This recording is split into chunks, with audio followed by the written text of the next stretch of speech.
Thank you, Mr. Speaker. And I rise in support of this resolution, and I stand in opposition of this amendment. I heard the minority leader talk about economics and how some people have read a book and some people know it because they have a business. I'm going to speak on it as it relates to how I understand the economics of it, because I see it every day.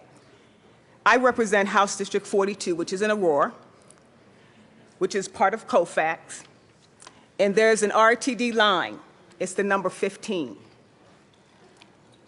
And it's not teenagers that I see on that bus line. I see hard-working people who are working minimum wages. They're working in hotels. They're janitors. They're security guards. And they're not able to make ends meet. Corporations are sitting on high profit margins, and this is false. Companies aren't going to go out of business because they increase the minimum wage. I believe that we need to increase the minimum wage, and I agree with our president when he says America needs a pay raise. We do. So it's not teenagers. When I go to McDonald's or wherever, fast food, I see adults behind the counter. Many of these adults may be women who have families. They're working 40 hours a week on minimum wage and still do not have enough to make it. No one is going to go out of business because we increase minimum wage. You know why? Because businesses stay in business to make money. And it takes labor to do it.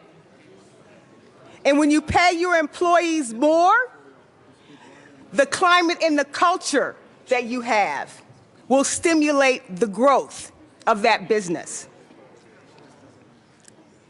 I think I heard someone up here talk about this is not going to lift anybody up out of poverty. Well, what is it? What will? Are we saying if we keep minimum wages the way they are, that's not going to help lift families out of poverty? Let's get real here. Let's get real. It is hard.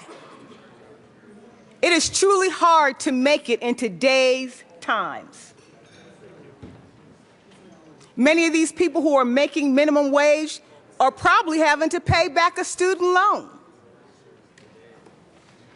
Probably don't even have affordable housing. And once you try to pay your mortgage or your rent and your food and everything else, there's very little left. There is a gap and inequality as it relates to income. And so the question before us today is, do we need to improve and increase the minimum wage? And my answer to that is yes. We do need to do all we can to lift people out of poverty. Vote no on this amendment.